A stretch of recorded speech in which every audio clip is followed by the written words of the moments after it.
We're live. Hey guys, welcome back to Critical African Thinkers. And this is a place where we examine everything under the microscope of logic to ascertain what is most factual and logically consistent. So today, I have the pleasure of speaking again with Stanley and Steve Jared Jordan. These are my good friends. We have fruitful conversations. So if you're joining us for the first time, please like, share, and subscribe to the channel. If you do enjoy the conversations that we have on this channel, you can support us on Patreon, or you can support with a super chats and super stickers. So today we have an interesting topic we're going to be talking about, which is stereotypes. That's the main topic. Why do stereotypes exist? Are they good? Are they bad? Can they be true? What do we make of them? Where do they even come from in the first place? And we're also going to be touching on other things that's happened within the week. Kanye West has been trending with his quote and unquote anti-Semitic tweets. Tulsi has declared that she's left the Democratic Party. Candace Owens and Kanye West doing their White Lives Matter t-shirts and the documentary and all that. So these are some of the things that we're just going to take a look at today. So let's start with, I think the earliest one was the White Lives Matter t-shirt that Kanye West and Candace Owens were spotted wearing. What do you guys think of that t-shirt? Let's start with Steve. Steve, what do you think of that t-shirt? I don't give a shit. I really don't care about the lives of celebrities.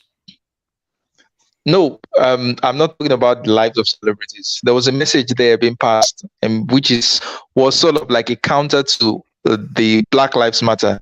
So, right. What do you think about that statement itself? White Lives Matter. I am conflicted on that phrase, because it was created in direct opposition to the Black Lives Matter movement. They're not. I mean, the sentence "all lives matter" or "white lives matter." I mean, was it "white lives matter"? Yeah, white lives matter. Well, I mean, it's factually true, but I mean, that's not the point. You know what I mean? I just don't. I don't understand the need to make these irrelevant distinctions. I mean, it's pretty clear that all human beings matter, and to say that we don't need to be mindful of discrimination or any kind of negative impact on a group of peoples based on phenotype or stereotype. I think it's ridiculous that we have to actually go out and tout this idea that one group matters more than the other. It just doesn't make any sense to me. So what did you think of the slogan Black Lives Matter? Well, I was a supporter of BLM for the first, I would say about the first couple months. But I've always been a staunch supporter of the right of people to live and breathe and exist as equal citizens of the country and of the world. So, I mean, it never really rang with me. I don't know how to explain it. I don't know. I don't know. You should let Stan answer this one first. And I was so glad you did go first. Well, I actually I'm sitting here scribbling away just so I don't squander my words. I personally think, from a very cynical ADOS point of view, that this is exactly the kind of Black conservatives that whites would prefer. Basically parrots, basically acceptable because of their skin color, conveying a message that white people are too uncomfortable, or let's just say a certain type of white person is uncomfortable in conveying themselves. And I think the people that I would really want to know their thoughts on would be people like Glenn Lowry, and Thomas Sowell. I'd be much more interested in what they think, because I do not think that Kanye and company are the best conveyors of a Glenn Lowry type of Black conservatism. But yet, the two are going to be conflated. With all respect to Kanye, if that guy could string two coherent thoughts together, he should win an award. And I also forgot, because I watched the debate last night. Herschel Walker is icing on the cake. Those are the type of people, in the cynical Stanley ADOS sort of way. Those are the sort of people that seem to be better known, better accepted, and in Herschel's case, voted for. Yeah. So kind of a cult of celebrityism, though. Herschel Walker, he's a political candidate. He might be my senator, so I better take him seriously. Oh, absolutely, right. I guess to follow up with Stanley here is that I don't have a problem with the phrase Black Lives Matter. I never did. I think it would have done a lot better if it would have been coming from an organization with a little bit more organization. Yeah. I think if they would have been, if they would not have been very outspokenly communistic, using a lot of conflict theory. I think if it was along the lines of King's marches and stuff like that, I think BLM would have just kicked ass left and right. But that's not the way that it went, and I can't really say anything about that. But I think it's pretty obvious that I think Black Lives Matter. I mean, that's a pretty simple statement to get behind. With the added exception of what is black. That's the only caveat I would put to that. But yeah, for the most part, I'm fine with it. Well, I think personally, the Marxism doesn't bother me, other than we know what the knee-jerk reaction to "I'm a Marxist" is. You have a Jordan Peterson and people, they don't even, as soon as you say it, you're a postmodern, neo-Marxist, whatever. No, I just think you're arrogant and ignorant of history. Well, because that's, I'm an anti-communist, and I have been for ages. That if you say I'm a Marxist in the U.S., the knee-jerk reaction on the street is going to be you're a commie. I think we all can agree to that. However, my main problem with Black Lives Matter, along what you were saying, Steve, it was just a hot mess. It was unorganized and decentralized as by design. And I don't know how they ever thought, decentralization and worldwide. Not every person that has an African diaspora is the same. We're not cookie cutter. And, BLM in England is going to have a different issue with BLM in the US, et cetera. Well, so they always said, don't treat us like a monolith. And then they would say, treat us like a monolith. Right. And Anand and I have been talking about CRT in India. And I'm like, what? Yeah. It's not plug and play. Yeah. I think I'd like to add something on top of that too, is that now we're finding out that BLM in general they have not been paying it back to the communities that they took from. You've got people like Trayvon Martin's mother, who is absolutely furious. God, that was Trayvon Martin. There's like 5 or 6 parents that are rallying against BLM because, especially Trayvon Martin's mother, she said, you came in the name of my son, destroyed my city, and you gave nothing back. You gave no money back to the community. You didn't help us do anything. It's like, that's a pretty scathing review. Well, I mean, that's a consequence of the decentralization. The people up at whatever the head, like, people in charge are, it's like, hey, that's not me. That's BLM Florida, or, whatever the local chapter is. And, I think, for instance, the NAACP has been a model.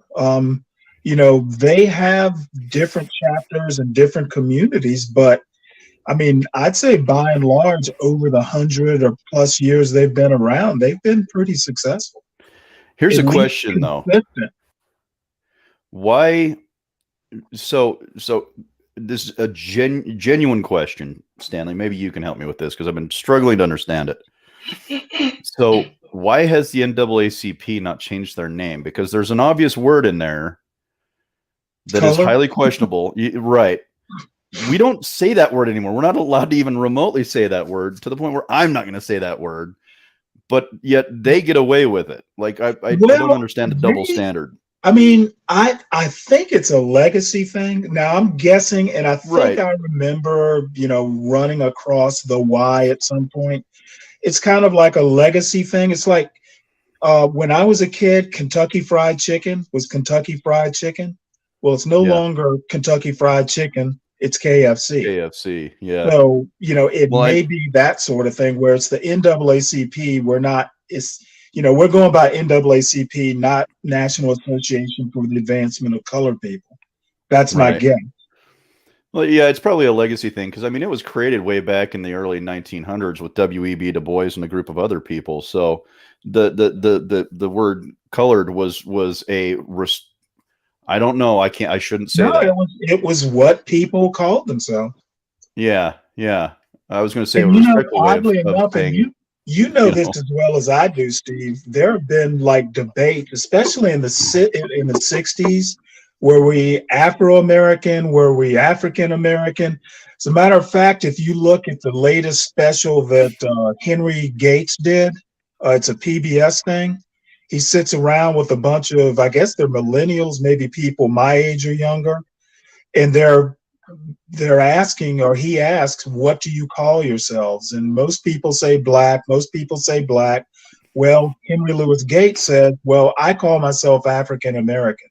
So, that's a debate that's been around since I was a kid. Yeah.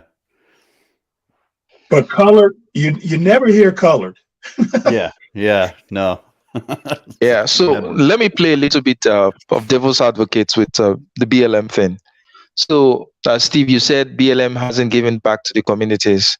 So I ask this question: is it their job to give anything back to the communities if their stated goal was to draw attention to police brutality, to draw awareness to discrimination in policing practice? Why shouldn't they be judged on that? Why should they be judged on something that the government should be doing or other organizations should be doing? So why should that be a metric for judging the success or not of BLM? Well, I don't know who's supposed to be doing what, but what I do know is that BLM would come in and promote change, demand change, I should say, which is fine.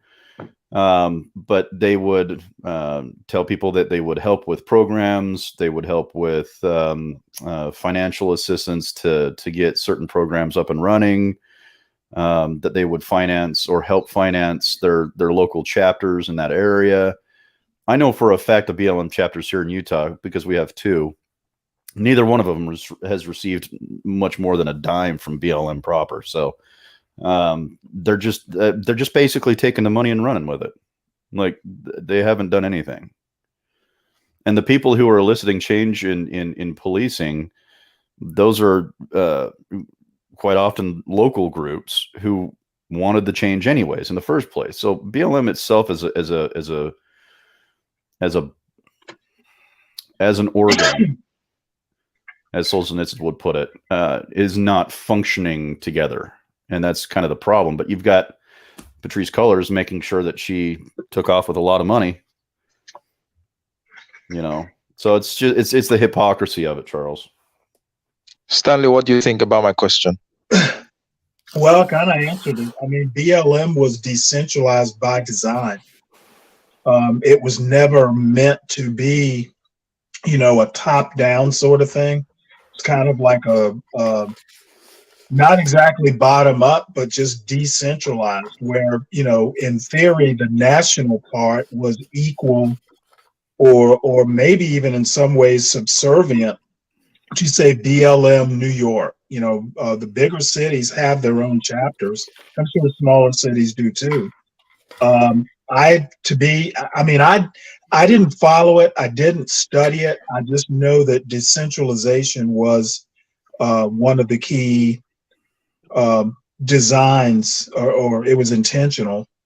Yeah. So, should they give back to the community? I think any community, any group that purports to do community organizing should be giving back to the community. I mean, that's almost the definition of a community organizer. And if your thing is to be like a management consultant, because that's what they remind me of. They swoop in, give a bunch of suggestions and tweaks, and then they're gone. And then when you need them for questions or support, it's hard to get a hold of them. And I have been in that situation, where you have software people come in and they just get in there and mess up a warehouse management system or something like that. And then when you start getting bugs a month after they've left, it's hard to get them to come back. It's hard to get support. That's what BLM. There were a bunch of, this is. There's another name for that though, Stanley. It's called a scam. Well, no, I was gonna come up with something pithy like riot consultants or something like that. So that's going to be a title of this segment. Don't worry. So, if you're just joining us, we're talking about White Lives Matter, the T-shirts that Kanye West and Candace Owens wore. Juxtaposing it with Black Lives Matter, we're going to be moving on to another topic before we talk about the real main topic of today, which is stereotypes and why do they exist.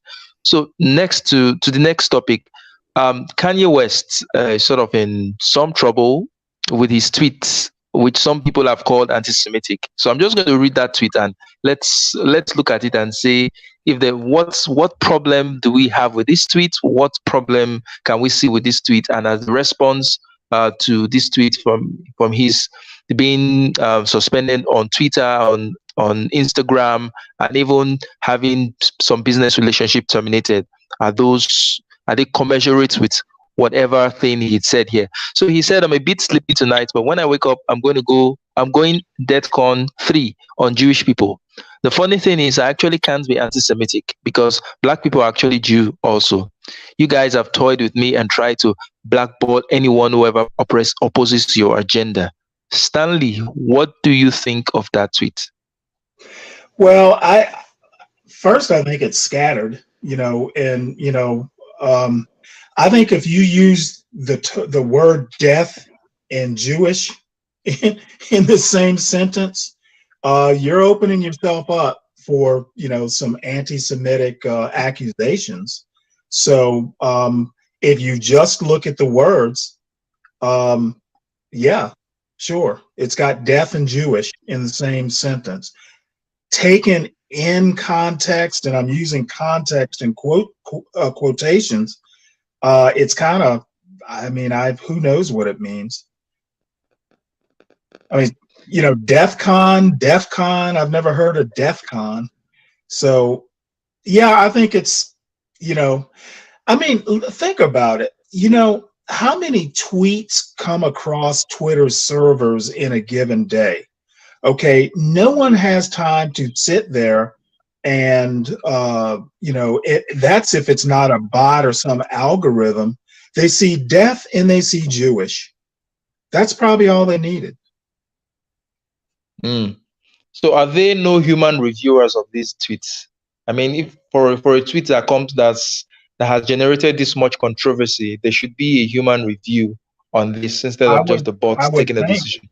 I would think, and there probably was, but I know if I were a human, I just bouncing for 24 hours. I don't know how long the suspension was for, but am I supposed to sit there, if I were a reviewer, am I supposed to sit there and decide whether, this makes sense or doesn't? The bare bones of an anti-Semitic remark are there. Death and Jewish. That's the bare bones. So now, first off, let's face it, Kanye West has a bit of a reputation. Okay, so maybe somebody didn't give him the benefit of the doubt. I Did he wouldn't. say death or DEF CON? DEATH, Death Con 3. But you guys understand that Twitter has this weird thing with words. When you type in a word and Well, death it is a just word. brings. Yeah, of course, death is a word, but it's possible that he might have wanted to type DEFCON, which probably has another meaning, and it Who just has came up time? as. Honestly, who has time to figure that out?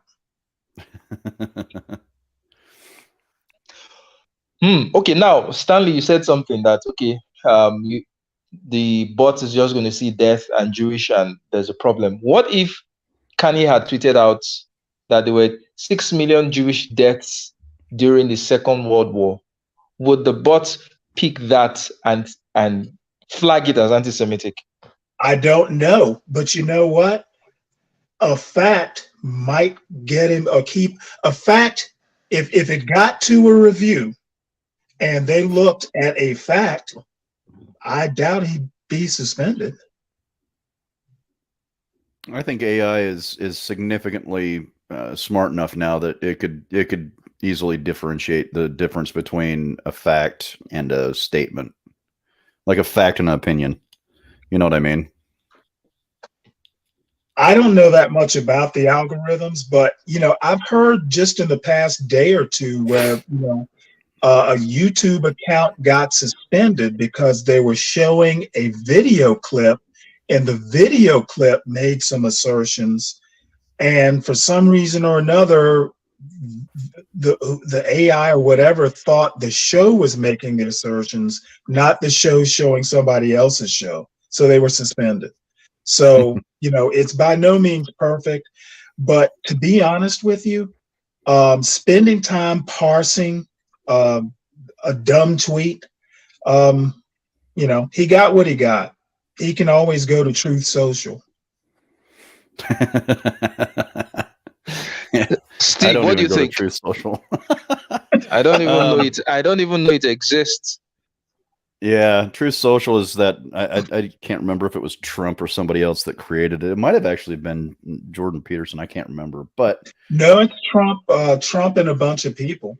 But the title is so lame. I mean, they could have come up with a better title. That's like a woke title. That's right. The title you would expect to come from the woke types. Truth Social. That totally, dude. Because it's theory of wokeness.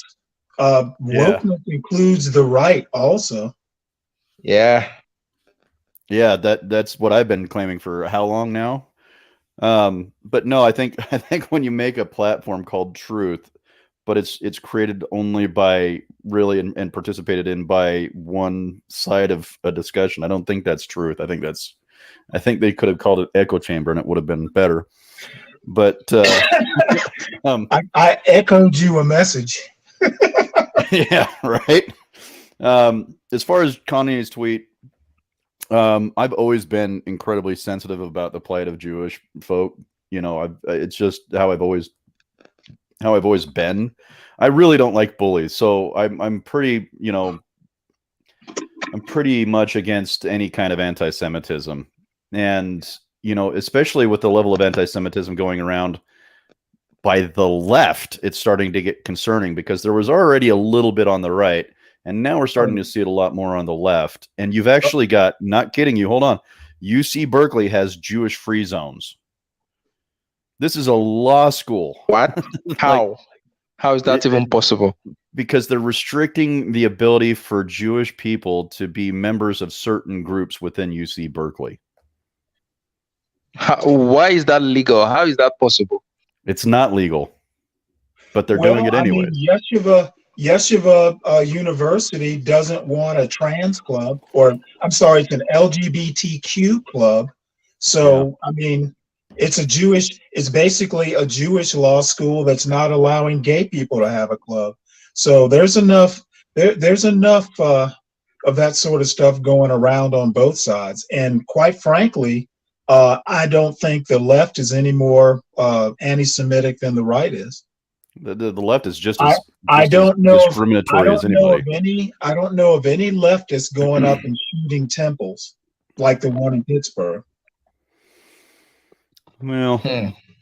I don't know. They had a pretty good run of burning down multiple cities across the country. So I was having an interesting engagement with this particular lady on Twitter today. I don't know if Steve saw it. I think she No, ended up I blocking me.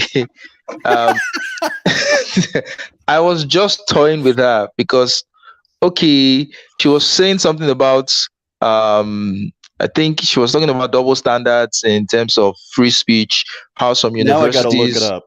yeah, some universities would ban right leaning people for speaking, but then they will allow people who are critical of Israel to speak in the name of free speech.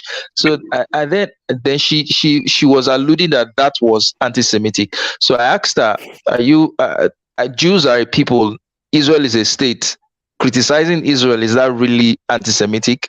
And she just went on with the same thing and say, I kept asking, "Is Was it Barry anti-Semitism the..." White? No, it wasn't Barry Weiss. It was a black lady. So I kept asking her, is anti-Semitism the only reason why someone would want to criticize the state of Israel? She kept at it. She kept saying that I was denying that this is what people who are anti-Semites do. They try to deny. So I wanted to ask this question. Criticizing Israel, is it anti-Semitic? I wasn't even criticizing. I was just asking her a question that, okay, if someone is critical of the state of Israel, does that make them an anti-Semite? No. Then why did it seem like that? Why was the interaction like? There, and Steve, you know this better than I do, but there's a Zionist aspect that's wrapped up with the state of Israel, and I can't remember the ins and outs. So if you're a Zionist, criticizing Israel is anti-Semitic. Yeah. So that's, and I just don't know the ins and outs because it's not my, area. I know enough just to get me in trouble. I mean, I know that there's some people who are Zionists who are militant Zionists, and then there's some who are political Zionists. But in the end, they feel as though any criticism of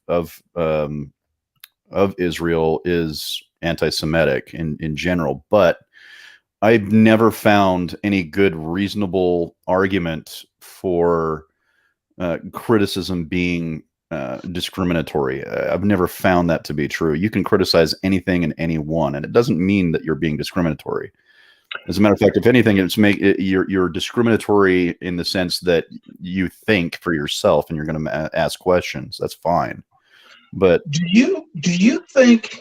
And I don't know the answer to this because I was going to make a comment, but then I'm not sure. Would you consider Israel a theocracy? I would, personally.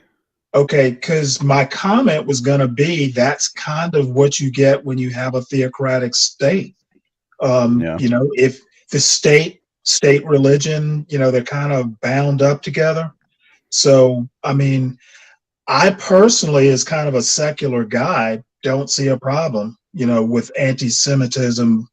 I don't see anti-Semitism in criticizing a state action, but there are people who would, in their minds justify. It's an easy way to get from theocracy to a theocratic fascist state.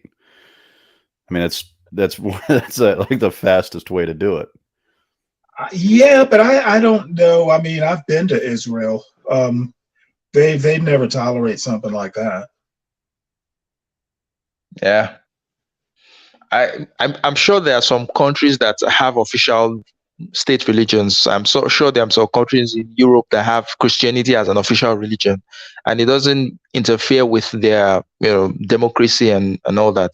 They're still quite liberal and democratic. So it's quite possible to have a quote and unquote state religion and still be secular, still separate church and state. So I don't think Israel I don't think Israel would fall to theocratic fascism. I don't see that Well, happening. I think that number one, so many have had experiences with authoritarianism, between Russia and Germany. And now, again, I'm going out on a limb here, but I think Judaism as a religion it has such deep roots that, they know who they are. So, Yeah. They've had thousands of years to figure it out. Of course, Christianity's had a couple thousand. So, yeah.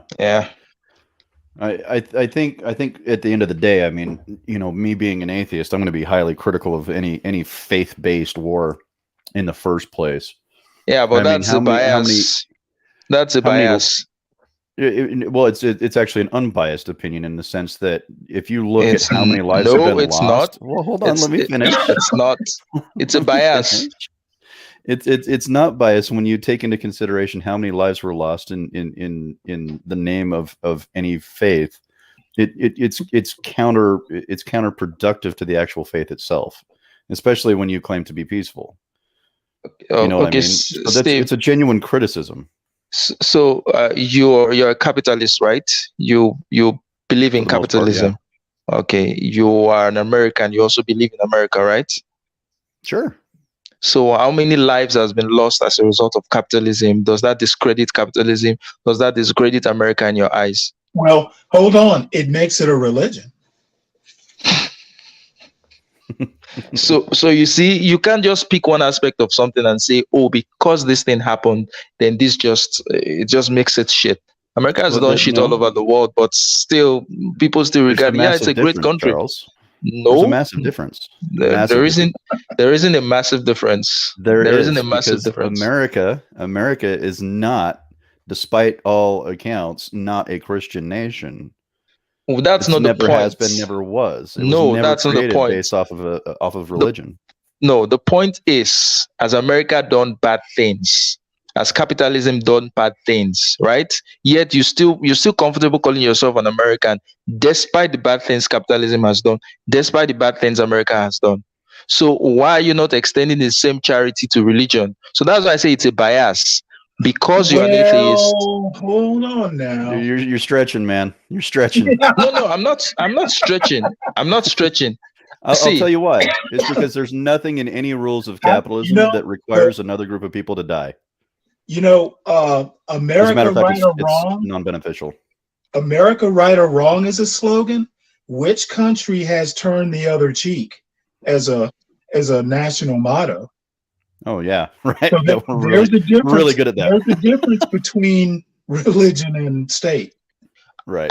Of course, I understand that. The general point I was trying to make is that you can't just say because religion has caused this much death, or because religion caused death, therefore it's bad, or therefore this. So I'm looking at it on that base level and saying, okay, if you're saying because religion has caused deaths, it's bad. Let me agree with you and say other things that you ascribe to has also resulted in deaths. Does that mean that those things are? I don't think I actually made that argument. But you did. You did. Anyhow, that's another conversation. So let's not get derailed. Let's not get derailed. We'll have time to hash that out. So now let's go to Tulsi. Tulsi Gabbard, she says she's no longer a Democrat. Did you guys see this coming? Were you surprised? What do you make of it? I saw it coming a couple of years ago. Well, I argue that she's just announcing it now. She stopped being a Democrat when she guest hosted Tucker's show. I would say she stopped being a Democrat when she made extremely transphobic statements. And to be honest with you, I mean, there are plenty of people on the left who don't identify as Democrats. So, I mean, she's not like me. Yeah. My real question is she actually on the left? And I don't see that. I see her more as a libertarian. Yeah, I got to be honest. I'm with Stanley. I think she's more of a libertarian, but there was no real libertarian presence in the last 5 years, really. It's only really started to gain a little bit more momentum the last 5 years. So maybe she'll have a new political party in the Libertarian Party, which would be awesome. Well, the other joke I made is now she can go ahead and dye all of her hair blonde, so she can have a Fox News show. God, I hope not. So man, I always thought that she had the Democrat label, but she identified more with the Republican Party, or even I always thought she was more to the right than to the left. I mean, she had interviews more with Fox News. The positions she was holding were sort of critical of the Democratic Party and its policies. So it wasn't strange for me. I anticipated this. It wasn't like a shock or something. I was like, okay, yeah, this actually makes sense that she's no longer a Democrat. But let's see what happens next. Well, Now, I predict she's going to keep moving to the right. Yeah, I would agree.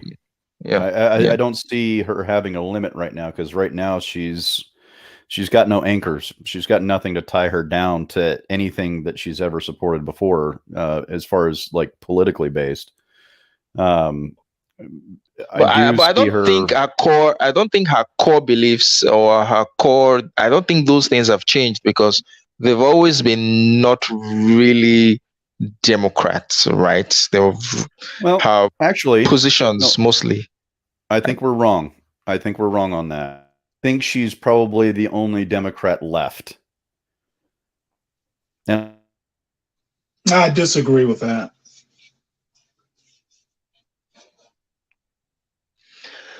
Anyway, let's see how that turns out. So let's get to the meat of the conversation today. So our last stream, Steve said something, and one of the panelists of the stream, she sort of almost took offense that Steve was making generalizations about men, and when Steve said men, this is what men think, or this is what men do, this is what men. So my question is, in essence, stereotypes are sort of generalizations that you apply to certain groups based on different characteristics. Might be based on gender, might be based on sex, might be based on color, might be based on nationality. I mean, you've heard so many things. Americans like this, Nigerians are like this. So the question is there anything wrong with stereotypes? Is there anything positive with stereotypes? How do stereotypes come about in the first place? And why is there this sort of negative association when you say, oh, you're making a stereotype? I just want us to try and reason this thing out. What's this deal with stereotypes? Should it be done away with? Should we look at everything and not be able to make a generalized statement about any group at all, whether for good or for bad? So what do you guys think? Well, I actually think that stereotypes are good and bad. I mean, I can think of stereotypes that are non-racial. I mean, they aren't limited to race or ethnicity or even culture necessarily. I was thinking of, for instance, I've known people who were sons or daughters of English professors or mathematicians. And, as kids, we would go, well, hey, you're a math professor's son and you're shit on math. What's up with that? You would expect a math professor's son to be good at math. That's a stereotype. So, they don't have to necessarily be racial or Americans are entitled. That's a good one. Exactly. Well, that's cultural, but so I'm pretty neutral on stereotypes, as long as they're not going to keep you out of a job, or someone I've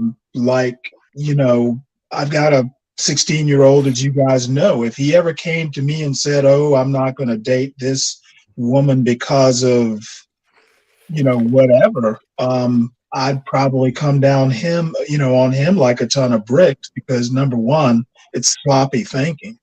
And number two, it's dumb. Yeah. To clarify what I said during that podcast was I said statistically on average in general, yada, yada, yada. And I think she may have mistook that to mean a generalization, but what I was saying was in the data in general. So those are two different things. But stereotypes in themselves are, I think they're not inherently good or bad. They can be, but if you look at why stereotypes exist in the first place, our brains are machines. They're machines that need to be able to identify things really, really quickly. And if you take into account the components of a stereotype, right? We have the most common one that I've seen is they use the tri-component model, which is affective, behavioral, and cognitive. So you look at how the best way to put that is we see something, right? We immediately stereotype it. Then we see if that stereotype has meat. And then we base our behavior off of that stereotype. And these can go back and forth, and we can do them almost seemingly consciously, like it just happens because our brains are wired to do this. Even in nature, if we look at a lion and we see a lion who's super aggressive, we're going to be like, that lion is probably pissed off or hungry. Therefore, my behavior should be, I should run away. You know what I mean? Like thousands and thousands of years of evolutionary psychology going on. It's more beneficial for me to err on the side of caution. And that's what those stereotypes are for, is to give us that degree of caution. Stanley, what do you think? Pretty much the same thing as Steve said. I'm pretty neutral on them. They can be good, they can be bad. Sometimes they can give you the proverbial benefit of the doubt. Sometimes, the whole judge a book by its cover thing, comes into play. So I don't think they're good. I don't think they're bad. I think they're there. A wise person knows how to navigate, that landscape, not to be offensive or not to be dismissive, etc. Yeah. Just because Steve's a man doesn't mean he's mansplaining. Yeah. Right. I think the key to stereotypes and finding out whether or not they're true or false or good or bad, I think really relies on the premise itself. Like, where is the premise coming from? So if you're to say, well, all white people are racist, you're probably functioning off of a false premise, right? Now, if you were to say all white people are good drivers, right? That's not an inherently racist or dismissive or discriminatory statement, right? So you have two different stereotypes at play, where one is both of them are not logically or reasonable from the premise, but one can be inherently negative because it pushes us towards a behavior that is not productive and can be discriminatory. Does that make sense? Yeah, yep. But what I'll follow up with, a question I'll follow up with, is it that stereotypes are acceptable if they're positive, and then they're not acceptable if they're negative? I don't think that acceptable or unacceptable really goes into it. Like, you have to have an internal, you have to have an internal filter system to be able to identify bias, right? If you can do that, the stereotype means absolutely nothing, because generally you'll find that the stereotype itself is based on fallacious reasoning, right? So really, it's a matter of being able to take our own biases, our own stereotype framework, and be discriminatory against that framework, right? Like, I'm a human being, I make stereotypes, therefore I need to be cautious about what I do. So in that sense, I don't see them as good or bad. They function really well, actually, when we're trying to, threat assessment is a really good one, especially in post-civilized humanity. It kept us alive. So I can't say that they're good or bad. Sometimes they're right. Yeah, like, to me, they're like function keys, on a computer. Exactly. Yeah, that's a great example. Yeah. And one quick thing, Asians in math. I have gone to school to know that, there's a broad range of abilities. And, I don't assume, just because you're one way, you're good at math or not. But then that's the function of being old.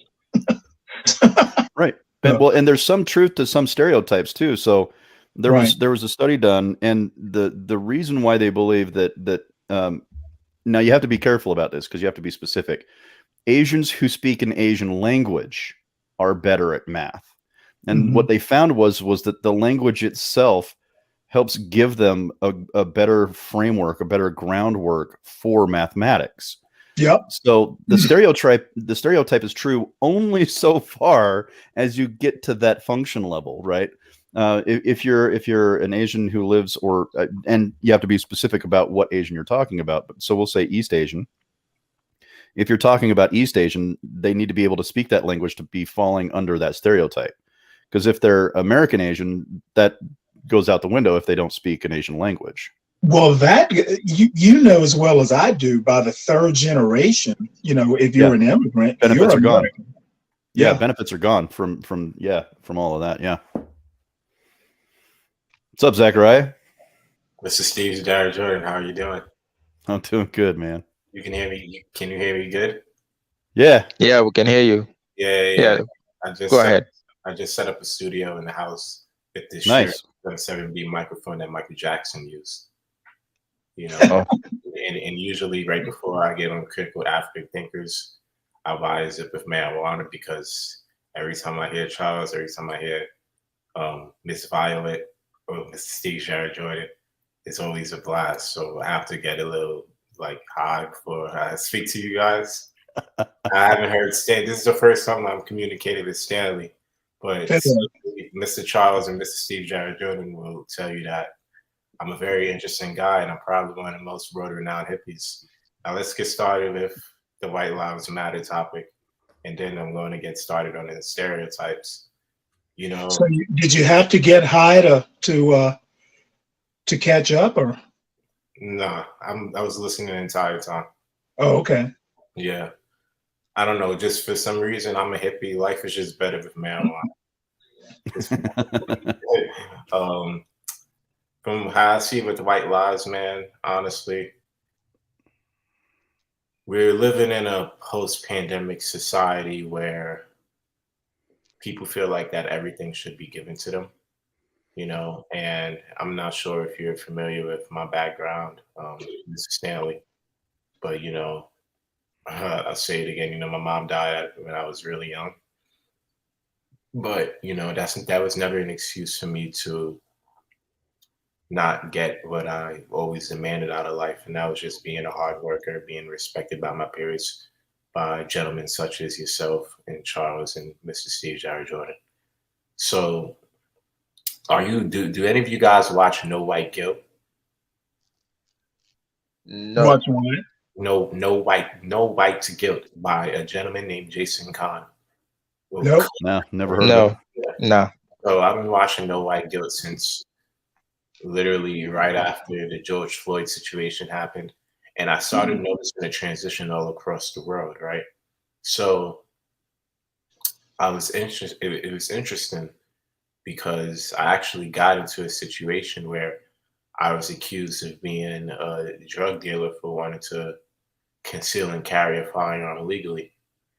you know, and it was like when that situation happened years ago, even though like it isn't a big deal to me now since I'm older, but it was always this, oh, but you know, you're black and you know, white people, you know, you don't want to make people afraid. But my thing is, like, I'm just noticing the emasculation and the just I just noticed that white people, it's almost as if you guys are stuck in a box, and it's like anything that you guys say that sounds or at least is perceived out of character, like your whole career can be ruined for it.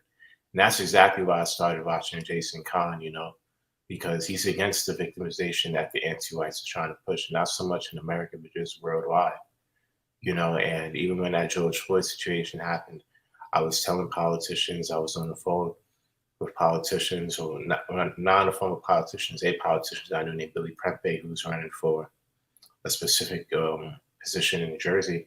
You know, even me and him were agreeing that no, that situation should have been judged on an individual basis.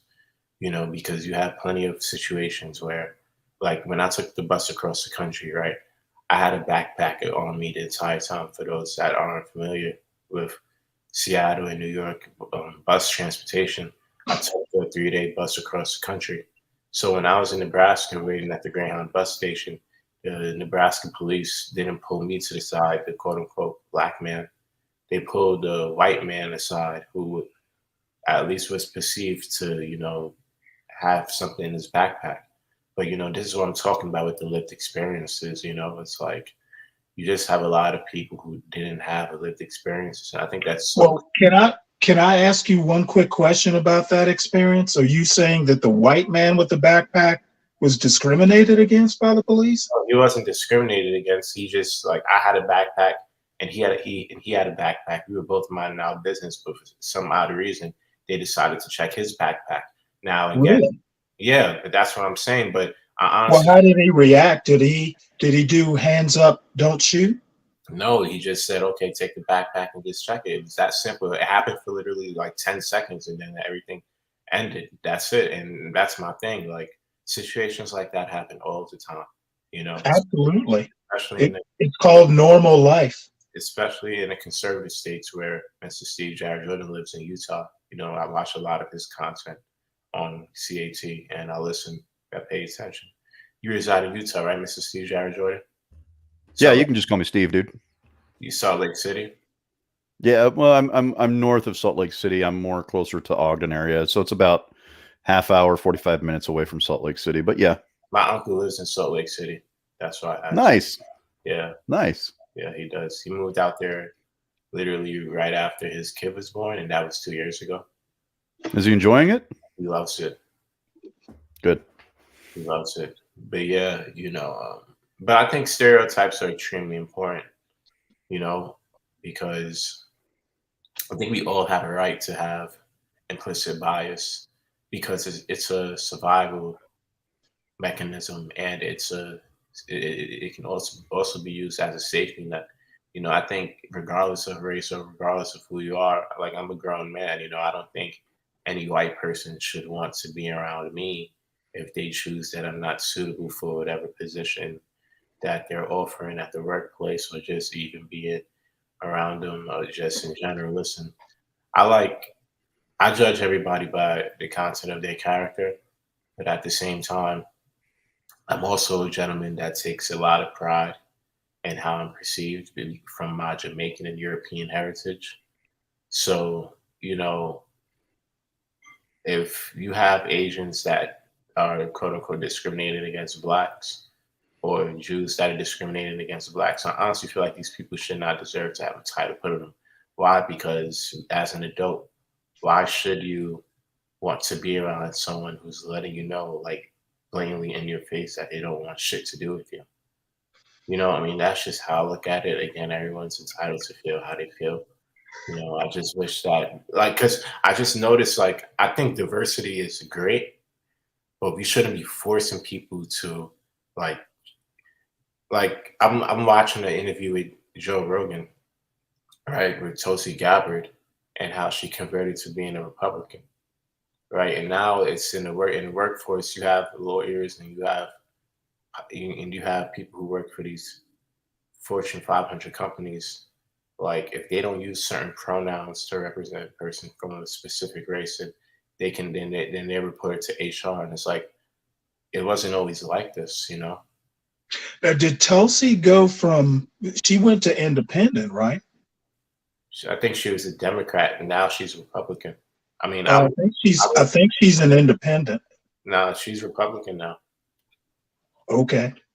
Well, I mean, I could be wrong. If she's independent, she's independent. I mean, I would list myself as independent, but yeah, honestly, I would, because here's the thing with me, right? I can't say I'm conservative because I smoke a lot of marijuana, right? And if you go to the church, damn near everyone in that church is conservative, right? So I can't tell people in the church that I smoke weed because they'll think that I'm a devil worshiper. Well, there are plenty of conservatives who smoke marijuana. And then, you know, I can't, you know, tell people that I'm liberal because I'm not a social justice warrior. So that's why I always have these nuances, like nuanced perspective on stuff. I can't ever just be one sided on everything because life is just so complex. You have lived experiences. You just have all these differences from both ends. Some that make sense, some that don't. Some that make sense, some that don't, on the left and on the right. Well, you can have political opinions and social opinions, and they don't have to necessarily reconcile with one another. You know, it's like I'm a libertarian, but when it comes to certain things, I'm very conservative, and other things I'm very, very liberal. Like I detest weed. I hate weed. I think it's gross. But I think every American should have the right to be able to do whatever they want.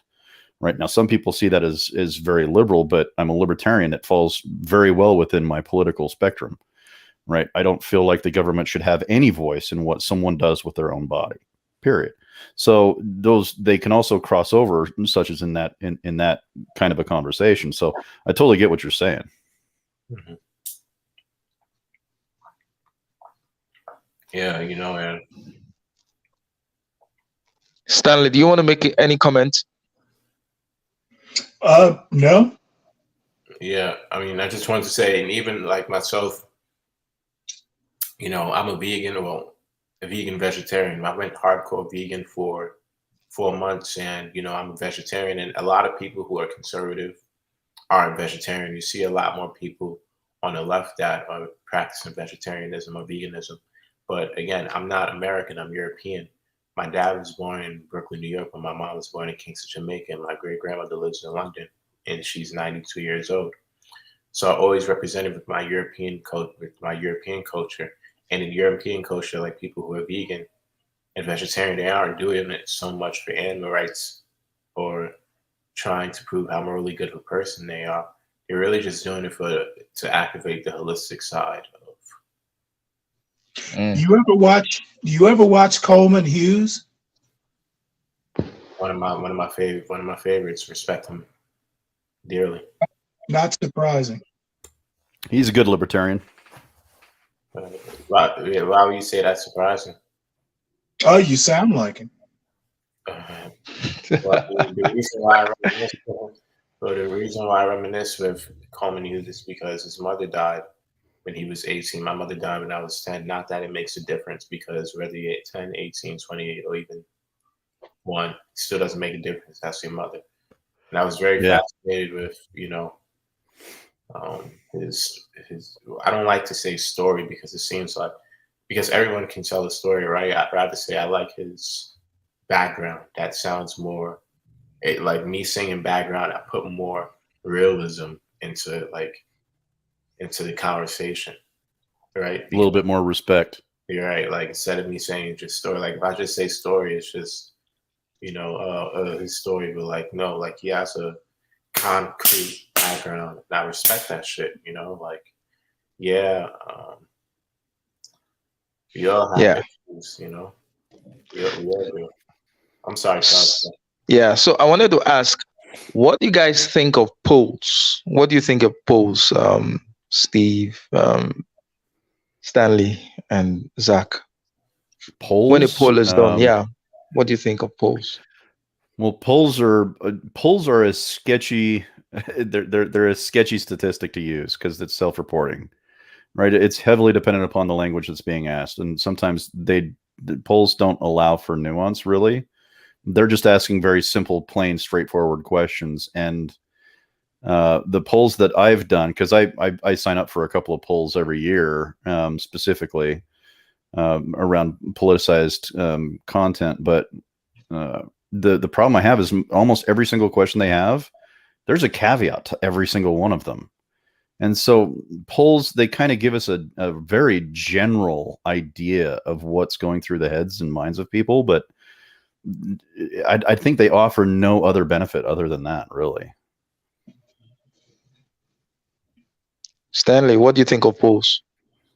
Well, I think they seem to get less accurate, and I don't know if that's because of less accurate over the years. I don't know if that's because the methods are better. I don't know exactly why, but my gut feeling is that political polls tend to be less accurate than, say, lifestyle polls. So I think they're still useful, but I think both Mitt Romney, especially Mitt Romney, speaking of Utah, he would probably damn polls. So I think that I'm pretty neutral. I'm interested. Like, I think, the Pew Research poll that, I've been kind of talking about around voting, I actually trust the Pew polls on voting. They're pretty good. Yeah. But I guess what I want to say is it depends on what the poll is polling. Candidates, like whether I'm voting for Herschel Walker or Raphael Warnock, if they're like 2 points difference, why bother with the poll? Because it's a toss-up, in my opinion. I think trending polls, like if a person is trending up or down, the trend is actually something that, might be more useful than the poll itself. Right. Than the numbers themselves. By the way, Mitt Romney is not from Utah. He's Mormon, but he's not from Utah. Oh, yeah, I know. Actually, he's from Mexico, right? No, he's I can't remember where. I thought he was a senator from I think he was born in Mexico. There's like a whole group of Mormons, at least back in the day. There is. That's a whole other story. Let's not get into that. So, Steve, you came from those Mexican Mormons, right? No, not at all. Half of my family came from Mexico, but not my half. My father's half. And that's your half. Well, no, my uncle married into a Mexican family, so we don't actually have any Mexican or Hispanic in my. Well, we do have Hispanic way back in my lineage, but I'm more French than I am at anything but French, Dutch, and Native American. So you speak French? I used to speak French. I can't speak French anymore for a couple of reasons. One, it's been almost 20 years. And two, I have dentures, and it's really hard to speak French with dentures. Yeah. All right, Zach, what do you think about polls? Before there's a point I'm trying to drive with this poll thing. So do we think polls, I think Stanley says he finds the Pew Research polls on voting to be legitimate or something. I mean, you put them in high regard. I think they were useful, but it's a very specific voting block that they were polling, and it's one that I'm a part of. I mean, I'm part of that group that they polled. So I felt good about the numbers I was seeing, except for that one number. But now, I watched again the Warnock Walker debate last night. If you were telling me that Raphael Warnock was like tacking ahead, like by 5 points or something like that, I would doubt that poll. This is Georgia. There's no way Warnock statewide is going to be 5 points ahead. So Depends on the poll, depends on what they're polling, that sort of thing. Yeah, I don't know if I would use legitimate to explain a poll, but I think fair would be a better word. Fair. Okay. Now, the point I'm trying to drive with this is almost everyone seems to take polls at face value and say, oh, 43% of Americans agree on this, or Joe Biden has a 52% approval rating from Americans. That's a massive generalization because the polls are done with a very small sample, considering the population of the country or the population of the people they are polling at all. America is more about 300 million people. So if you're taking 360 million people and you're taking a poll of 4,000 people, how is that? How is that really representative? But people would take that value and say, yeah, this is correct. This is legitimate, or this makes sense. Yeah. So if on that ground people can look at polls and say, yeah, we accept polls, that's stereotyping. In my opinion, that's an example of stereotypes, which is not changing. I think America's trust in polls, just listening to political, I listen to a lot of political podcasts. I think that faith in polls is changing. I think it should. I think it should, because they can be a massive sampling bias. It's very difficult to get an accurate representation of very disparate views, and with that sample size. So right. Well, you've also got a confirmation bias problem too. So if you were to conduct a poll in Georgia and ask a question, you might get a very, very different result if you were to poll Utah, right? So you have to have a poll that is somewhat close to the sample of the entire group that you're trying to understand, right? So sometimes polls are generally pretty large number, but I don't know nearly enough about polls as I should to be speaking on this. But from what I understand, is polls, like when you're doing a poll that's a nationwide poll, you'll take a certain number of people from every area, right?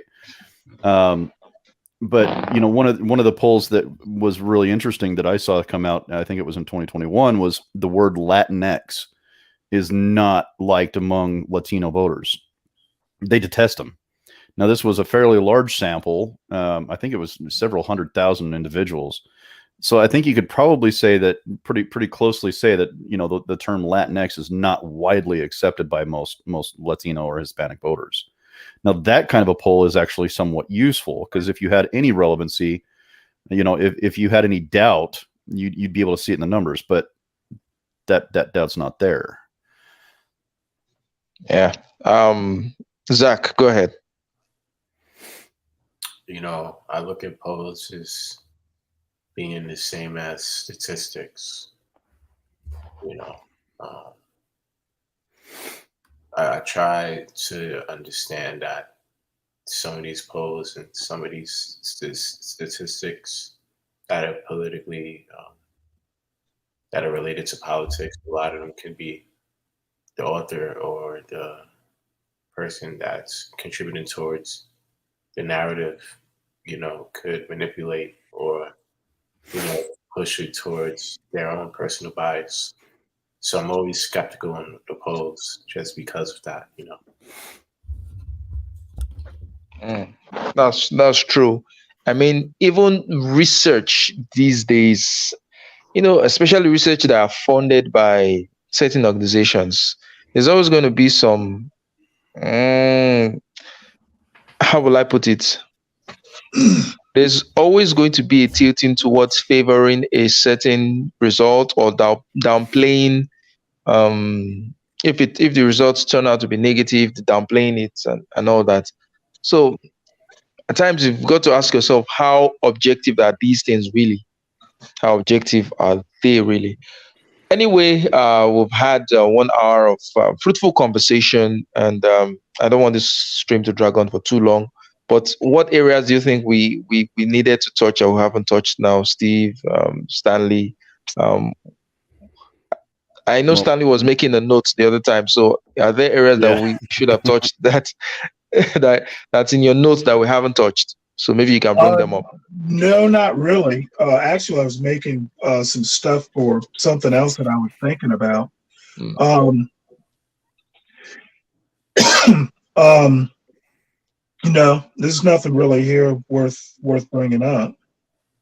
I think something to take note of too when we're talking about polls is you can't question the person who you're polling, right? So if they have a belief that is not based on reason or proper information, they can still be wrong, and it does skew the poll. So if someone was to say, well, is there a gun problem in the United States? Well, if they're biased against guns, their answer is going to be invariably, yeah, we have a problem with guns, even though gun crime could be on the decline, right? So there's also an inherent bias within the system or I should not say bias, a natural built-in problem within polling where you can't ask enough questions to get the right, to get an adequate answer.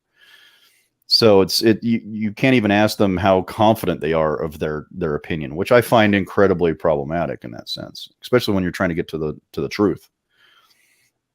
So I have a few problems with polls, but polls, like I said before, they're really good for giving you kind of a general idea of how people are right now in this moment. Which is a stereotype. It could be. I mean, you could probably say it's some kind of a stereotype. Yeah, but I mean there's data involved with stereotypes. Yeah, but it's still a stereotype, because even though the data let's not call it a stereotype. Let's call it a trend. It's more mathematical. Well, Mr. Steve did make a point. There are truth to stereotypes. Well, that's not my point. My point is that polls aren't stereotypes. They show trends. Right. I understand, sir, it wasn't your point. I was just going back to what he said earlier, but I was paying attention to you. I understand that wasn't your point. Right. I don't know. Maybe I'm just kind of a stickler for that sort of stuff, but human beings can have stereotypes or you consider stereotypes. Numbers, machines, they don't stereotype. Yeah, that's a good point. It's a very good point. The thing with stereotypes, though, is they can be based off of personal experience, but not be true for the wider, broader number of people. You have multiple instances where someone can say, well, I've had nothing but bad experiences with X group, right? Well, that's an anecdotal evidence, because their experience may be set in the background of a certain cultural situation. Whereas if you go anywhere else in the country, that stereotype would not even be remotely true. It wouldn't even be thought of in some places. So the problem with stereotypes, and Melinda actually commented about this earlier in the stream, is that even positive stereotypes can have negative effects. So if we go back to the Asian conversation here real quick, what does that tell the Asians that don't do good in math?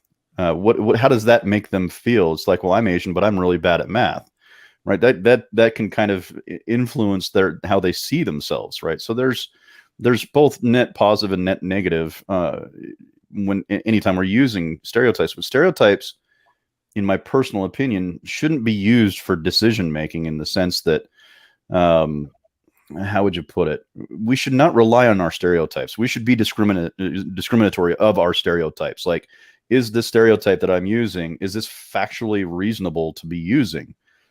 Most of the time they're not, really, because we learn stereotypes from others. That's usually where we get our stereotypes from. If you haven't encountered someone and there's no stereotype that you've learned from that person, you have no stereotype.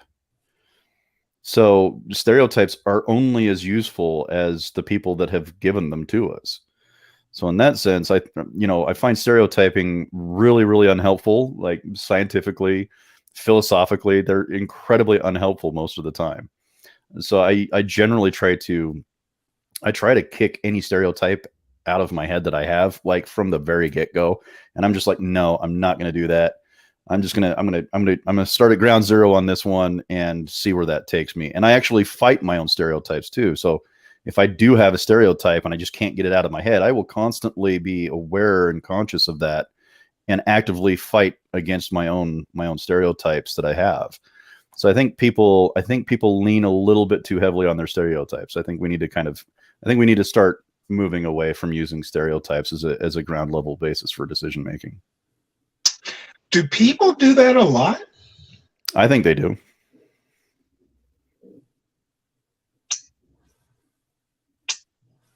Like, here's the thing.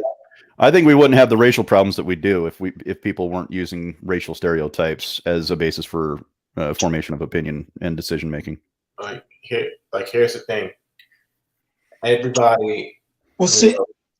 Oh, go. I didn't mean to cut you off. No. Go ahead, because I have to think this through. I mean, I think there are things that are stronger than stereotypes.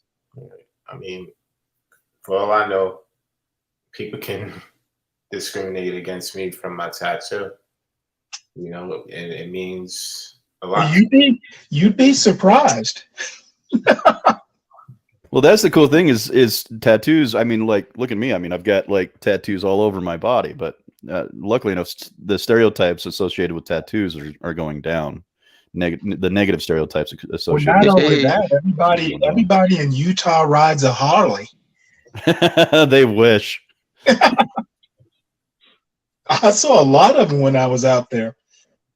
There's a boatload. Yeah. All right. So I think this would be a good place for us to draw this conversation to a close.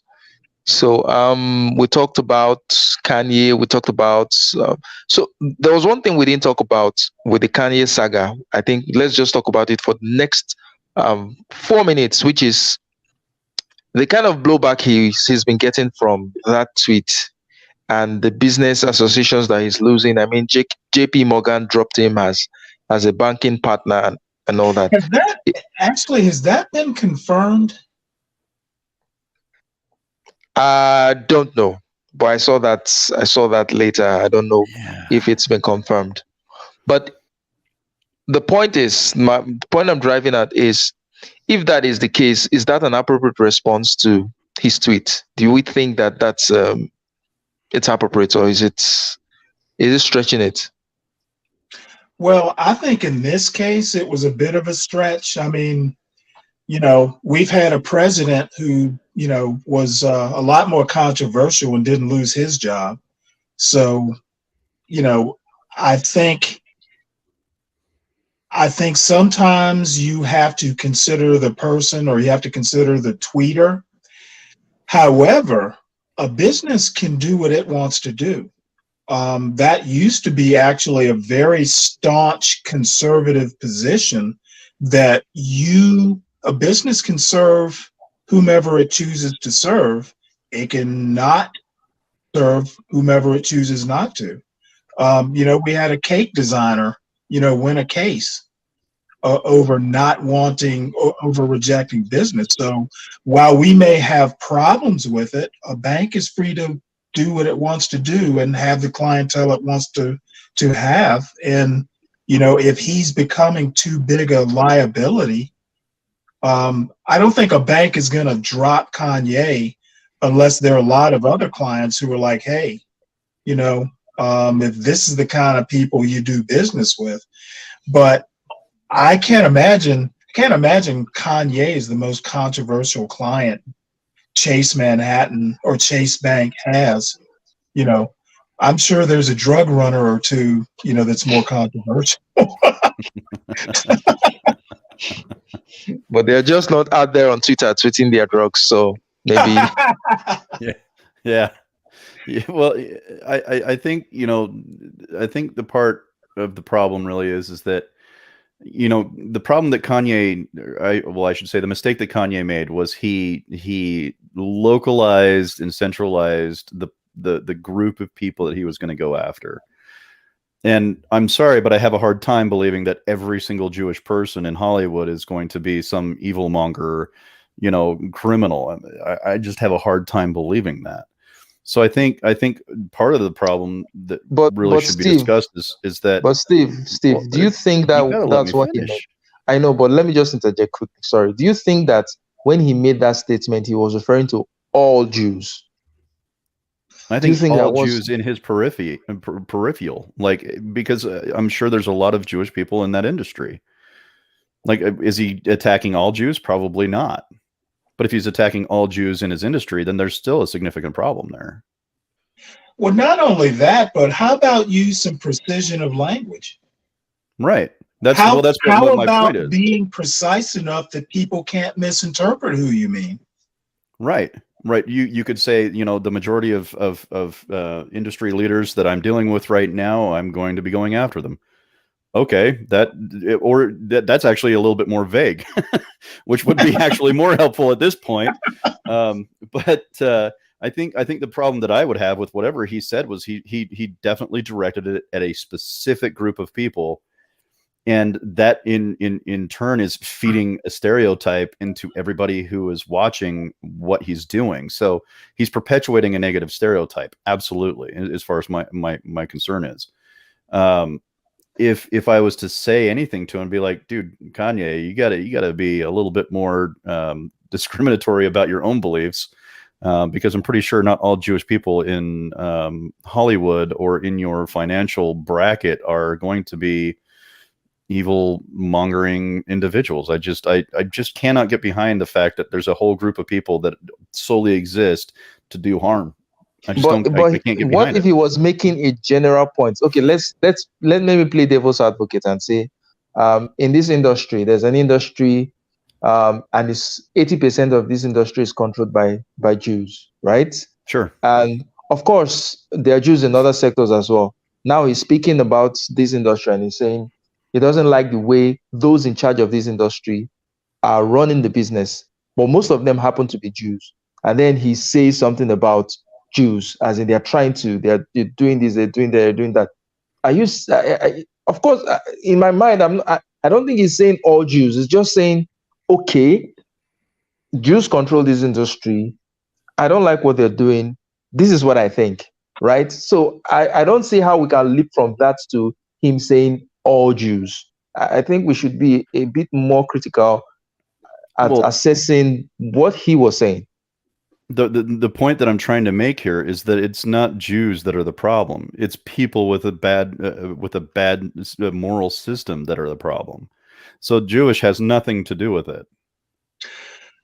Well, but he's directing it at Jews. That's the problem that I have. Not only that, but come on. I understand you going, hey, I've got a statement here. I'm going to parse it and I'm going to turn it over and you know what? Who has the time? Okay. Right. And frankly, for people who aren't, who don't have the time to sit and, deconstruct a tweet, dude knows he has a huge platform.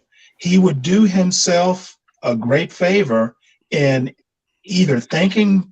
That's the problem with Twitter. Okay, people just get to kind of spit out what they're thinking without any self-editing. I don't even have a Twitter account because I know it would work against me. let me reverse this argument, Charles. So let me see if I could make a statement that is equally as offensive as Kanye's. Okay. Yeah. Oh yeah. It's gonna get fun. I'm going to go to war with all black people in the music industry. I would find that incredibly offensive. Is equally as offensive as I find going after all Jews. You said all.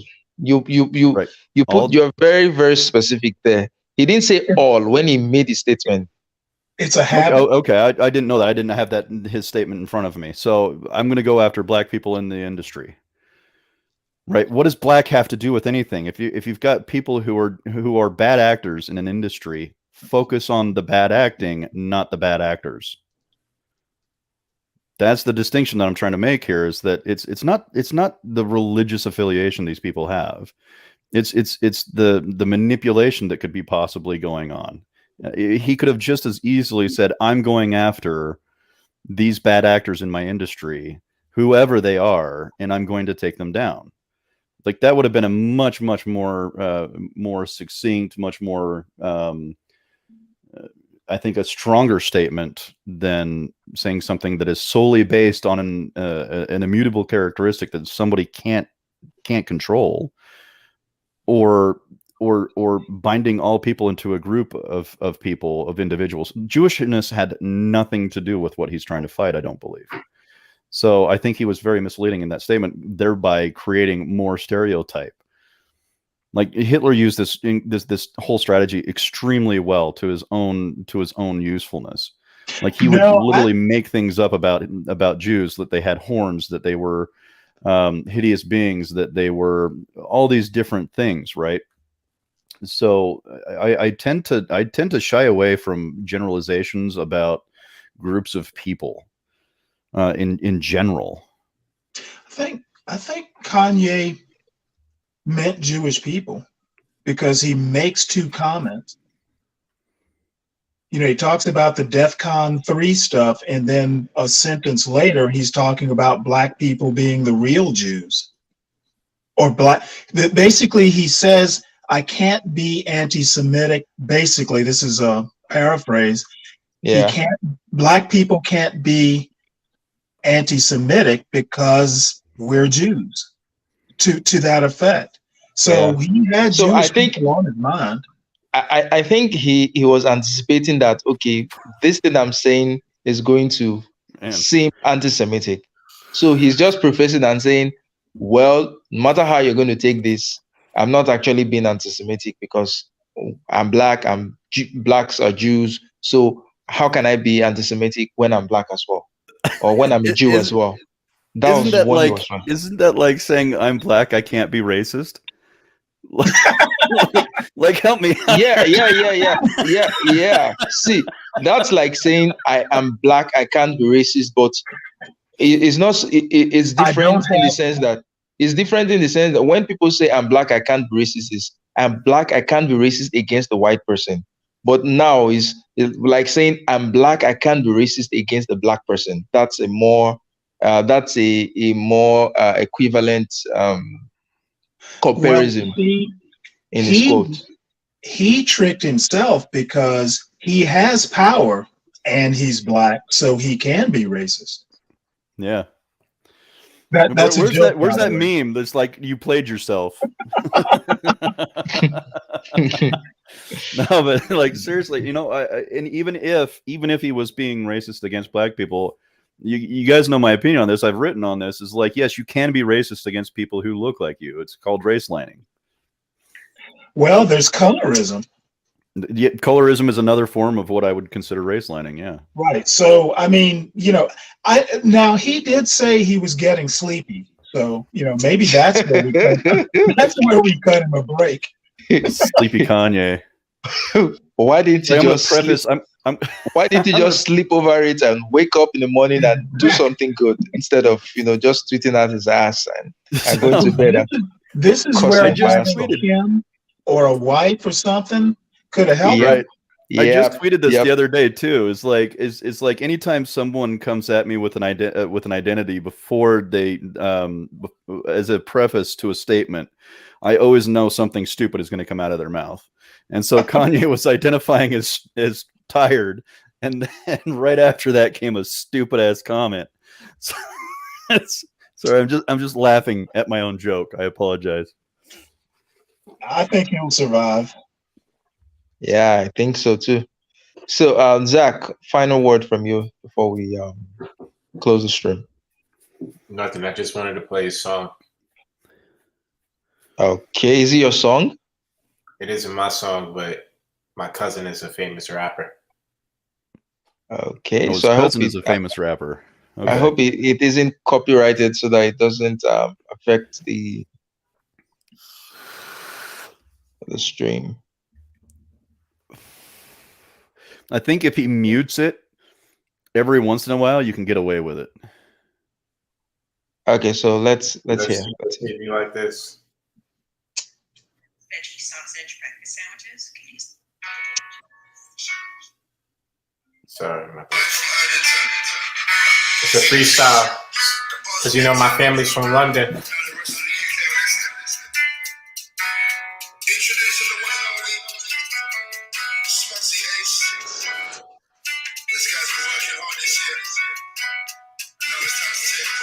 It's about to come.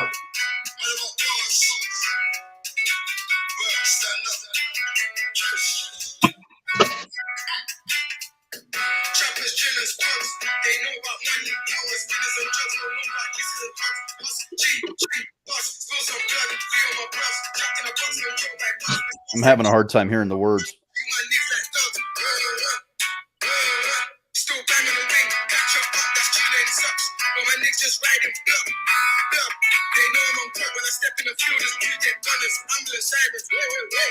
Silence on a gang injunction. Can't incite violence. Can't talk about glide. Recline. How many times have we been running with a grimace, barking rams, blade, Ramsey sauce, dip with block, you don't hear no skirt, eyes just skip, done this riding thing since a kid. Where was you were beating your hand and holding your dick. Nina, I beat my click. Swing on the left, I walk with six, no walking stick. I beat my stick. Score, they know I don't miss. How they still talking shit? Me, I'm trying to get rich, not broke, no piss. I need me a brick, no food on tick. Trapping a band, I'll make it lick. Where's the uncle, where's the cash? Kick down doors and stain that shit. Grab the hammer. God there, skinny or big, we don't do no fish. Just a little something. He's from Wow. London. Oh, Nice. that's cool. Are you in the Discord yet, Zachary? No, you have Or Zachariah? Put me in the Discord. ASAP. You what? Put me in the Discord. I'm not. All right. The Discord. So I will share you a link. Anan, please try and get the Discord link to Zachariah so he can join the Discord. So Anan will share the link in this chat. Maybe after the stream you can check the chat and join the Discord. So guys, thank you very much for this conversation today. Enjoyed myself as usual, talking with very smart guys, Steve, Stanley, and Zachariah. And I do hope that we were able to touch on the topic that we chose for this conversation. So if you're just joining us, please like, share, and subscribe. And I will catch you guys in another live stream. So it's goodbye for now. Bye, guys. Take it easy. See ya. Bye.